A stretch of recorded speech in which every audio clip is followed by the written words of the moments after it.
The film opens at a pawn shop. You can pawn anything here. Gold, old junk, doesn't matter. In walks a sharp dude in a coat and suit, dark shades on. Name's Nixon. He scans the place, picks up an old clock, hands it to the receptionist, and asks, "How much for this?" The guy barely glances at it and says, "Not worth much." Boom! The clock explodes. It was a bomb. Receptionist dies instantly. Seconds later, Nixon's crew storms in. They slip behind the counter, crawl under the reception cabin, and find a hidden staircase leading down. Turns out, the pawn shop is just a front. Underneath, a full-blown underground black money operation. They move in, gun down the security guards, and lock the staff in a room. Then they drag out the manager, beat him senseless, and start interrogating him. He refuses to talk, so Nixon shoots him in both ears. Pain breaks him. He agrees to spill everything. Nixon leans in and says, "I know you're running black money here. Show me where you keep it." Terrified, the manager leads them through a series of secret vaults, and inside, stacks and stacks of black cash. The moment Nixon sees it, he executes the manager, cold. His crew packs the money into boxes, ready to bounce. But before leaving, Nixon herds the remaining staff into another room. One of his own men asks, "Boss, we got what we wanted. Why kill them?" Nixon just stares and says, "You do your job. I'll do mine." He pulls out a grenade, pulls the pin, rolls it in, and slams the door shut. One blast, all dead. Moral of the scene? Nixon has zero mercy, zero hesitation.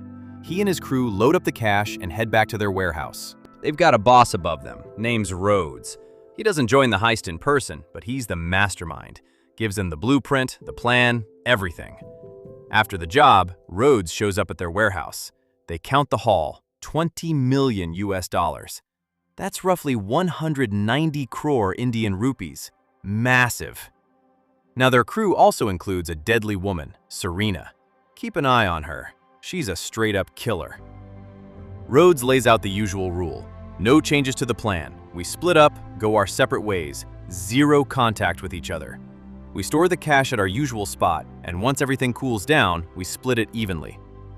They pack all the money into special boxes, and here's the smart part. Every box gets a tracker so they can trace it anywhere. Now to move this cash, they call in a private jet. But wait, it's a new pilot, not their usual guy. Nixon gets suspicious and asks Rhodes, "Where's our regular pilot? This guy's new. Any problem?" Rhodes plays it cool. "Relax, he's one of ours. I've got everything under control." So the new pilot loads the boxes onto the jet and takes off toward their designated location. But here's where it goes south. Severe weather. Thunderstorms, lightning, heavy rain, extreme winds. Mid-flight, a lightning bolt strikes the jet. One engine catches fire. They lose control. The jet goes down, crashes into a snowy, frozen region. They don't show exactly where, just cut to black and the title card rolls. 6 months later, we see a massive river, completely frozen over on top, but still deep and flowing underneath. Through the ice, we spot a box floating and drifting, which means the crashed jet went down somewhere in this very river. Near the riverbank, there's a dense forest, and deep inside that forest, a small, shabby hut. Living there is a man who looks like a total vagabond, ragged, alone, no family, no home. His name is Herlin. Morning breaks. Herlin wakes up and immediately pulls out a photo, his wife and his kid. He stares at it, eyes welling up. Then he puts it aside, grabs his tools, and heads to the frozen river, his daily routine. He's a fisherman. He walks across the ice, finds a good spot, cuts a hole, drops his line, and catches enough fish for the day. Simple life. Once he's done and packing up to leave, he spots something. A human hand, trapped and frozen in the ice sheet. He rushes over, grabs his pickaxe, and starts chipping away at the ice around it. Herlin keeps chipping away at the ice, and suddenly, a body floats up from beneath the water. It's the pilot from the crashed jet. Herlin freezes for a second, shaken. Then he spots something else, a box floating nearby. He rushes over, pulls it out, and opens it. His jaw drops. Stacks of US dollars. But that's not what shocks him the most. He looks down through the hole he just made, And there, submerged underwater, is the wreckage of the entire jet. No idea what to do, so he grabs the box, seals it, and heads straight back to his tent. He spends the whole night staring at the cash, clueless about what to do next. Eventually, he crashes. Next morning, we cut to a small village near the river, a remote rural outpost. A few locals, a couple of cops, that's it. And we meet our female lead, Inspector Annie. She's in charge here, accompanied by her constable. Let's call him Sam. They're doing their morning rounds when they spot a group of tourists rolling in with their vehicles. They've come to ice fish on the frozen river. Annie immediately stops them. You can't go out there. The climate's changing. Temperatures are rising. The ice has thinned down to just 4 inches. It's dangerous. The tourists push back. Ma'am, we drove 30 kilometers to get here. We'll pay you if we have to. That ticks Annie off. She fires back. It's not about me. It's about you. If something happens to you, it becomes my headache. So turn around. And without another word, she slaps a parking boot on their tire, locks them in place. Constable Sam steps in. Ma'am, why make a scene? They offered to pay, just let it slide. The tourists quickly backtrack. Fine, we won't go to the river, okay? Annie removes the boot. But then Sam drops a detail. Ma'am, that old man who usually fishes, his vehicle got stuck on the ice yesterday. Shouldn't we go check on him? Annie thinks for a sec. You stay here. Make sure nobody else tries to go near the lake. I'll go help him myself. And she heads off toward the ice to rescue the old man. Now we cut to a church scene in the same village. A gathering of locals with a father preaching to them. Father Martin, that's his name, speaks passionately. Come to the path of God. I wasn't always this way. I was a man of sin, dark deeds, violence. But when God called me, I left it all behind. You can too. After the sermon, the crowd disperses. But one man stays behind to meet Father Martin. And guess who it is? Nixon. He walks right up to Martin, smirking. So, you left all that behind, huh? Playing holy now? Nixon smirks at Father Martin. So you're really reformed now, huh? Martin stands his ground. It's not an act. I've genuinely changed. Nixon cuts the crap. Listen, a few months ago, we pulled a job, black money. But our jet went down somewhere around here. We've had a tracker on those boxes for months, no signal, until yesterday. Someone pulled that box out of the water, Nixon explains, and I need your local knowledge to find it. Martin resists at first, but Nixon pressures him and even offers cash. Martin finally agrees, but lays down one rule. This is my last job. After this, you don't come looking for me. Deal. Nixon and Martin head straight to the frozen river. The ice is already melting, only a few months left before the whole thing turns to water. But here's the catch. Nixon checks the tracker again. The signal isn't coming from the water anymore. It's coming from the riverbank. That means someone took the box out. Someone found it. Meanwhile, Inspector Annie reaches the spot where an old man is stuck on the ice with his vehicle. She pulls up, annoyed. I told you not to come here. It's dangerous this time of year. The old man just chuckles. Annie hooks a rope from her vehicle to his and starts pulling. That's when she spots Herlin walking toward them, carrying something. Annie calls out, Hey, who's that? The old man fills her in. That's Herlin. Showed up here a while ago, lives in the woods. Says he lost his wife, looking for her. Annie gets suspicious. She walks up to Herlin. What's your name? Herlin. You got a fishing license? Silence. She notices he's carrying something, a box. She opens it. Bundles of US dollars. Her eyes widen. She whips out her gun. Who the hell are you? Where did you get this money? Herlin is stunned. He doesn't know what to say. So Annie cuffs his hands behind his back and radios Constable Sam. Sam, I've got a guy named Herlin living in the woods with a box full of dollars. Send me your location. I'll be there in 30 minutes. Sam, on my way, ma'am. She hangs up. And right then, Nixon and his crew roll in. They step out of their vehicle, weapons drawn, high-powered machine guns aimed straight at Annie. Nixon orders, "Nice and easy, drop your weapon." Annie has no choice. She's outgunned. One of Nixon's men checks the box in her Jeep, but there's only one box. Nixon looks around, calculates, and says, "There were more boxes on that jet. This is just one." Nixon's man checks the box and reports, "Boss, there's only one box here. The rest are gone." Nixon loses it. "Where are the other boxes? Tell me nicely." Annie genuinely has no idea. She doesn't know anything about the money. Nixon raises his gun to shoot her, but Herlin isn't having it.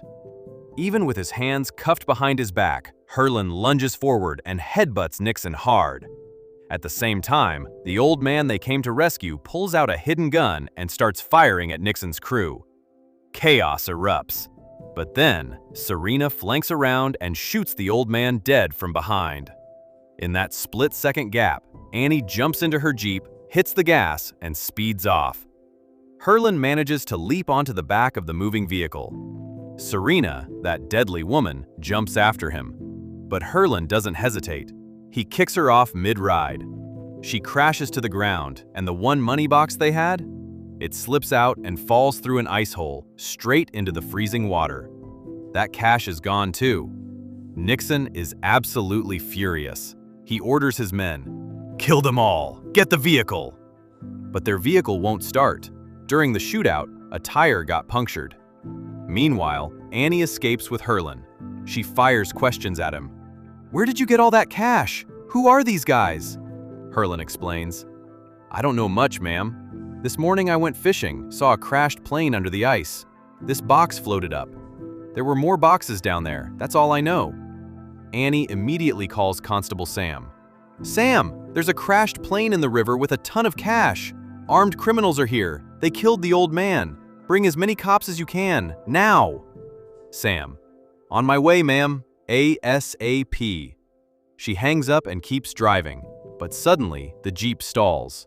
Engine cuts out. Annie and Herlin step out to check, and that's when they see it. The ice ahead is cracked and breaking apart into fragile slabs. If they'd driven even a few meters more, they'd have plunged straight into the freezing water. Now they're stuck. Can't drive, can't walk across the unstable ice. Annie thinks fast. She cuts Herlin's cuffs off, hands him one end of a rope, and keeps the other end herself. They spread out, carefully balancing their weight across the fragile ice, walking slowly, one step at a time. Moments later, Nixon and his crew reach the spot where the Jeep is stuck. But they don't realize the danger. They drive right onto the same cracked ice, and the vehicle starts sinking slowly. Everyone panics, shock all around.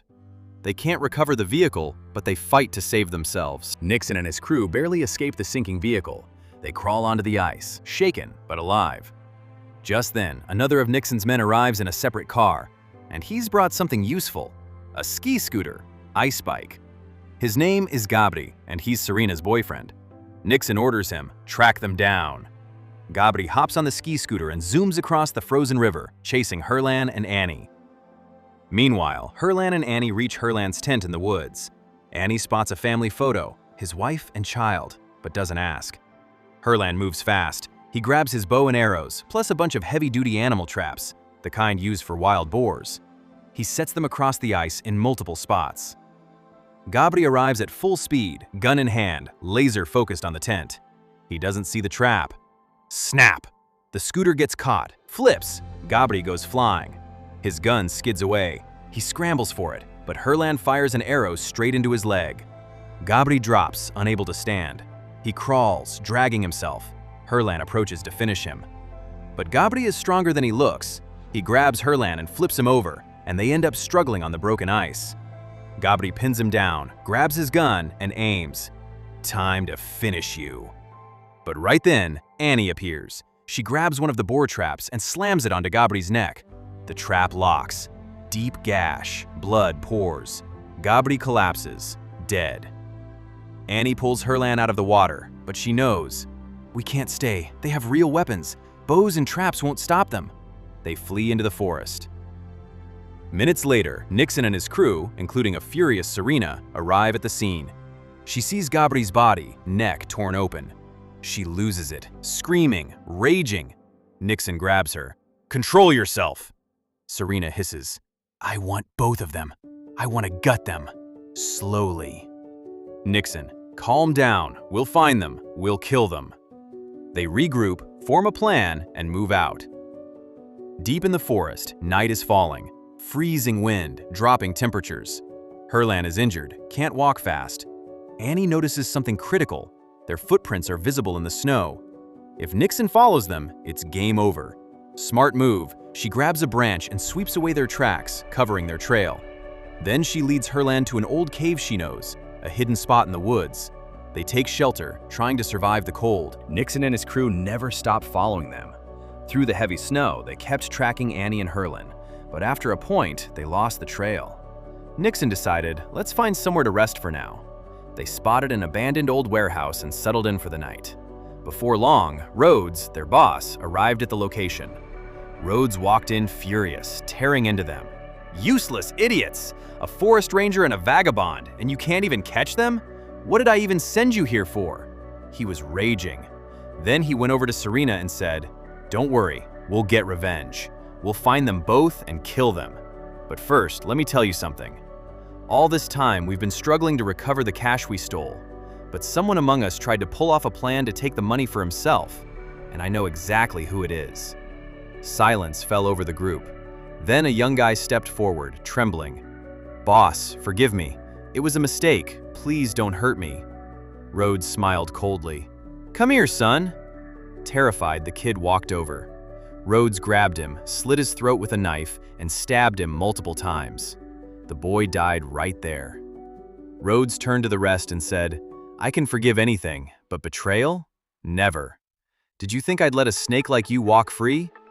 Father Martin stepped forward and said a quiet prayer for the dead boy's soul. Then Rhodes refocused. "Enough. Time's running out. By tomorrow evening, we kill those two and leave this place, with the money in our hands." Cut. Back at the cave, Annie and Herlan were hiding. Herlan was badly injured, shivering from the freezing cold. Annie managed to start a small fire and wrapped him in a shawl. Then she asked him, "The villagers say you came here looking for your wife. Some say you're crazy. What's the truth?"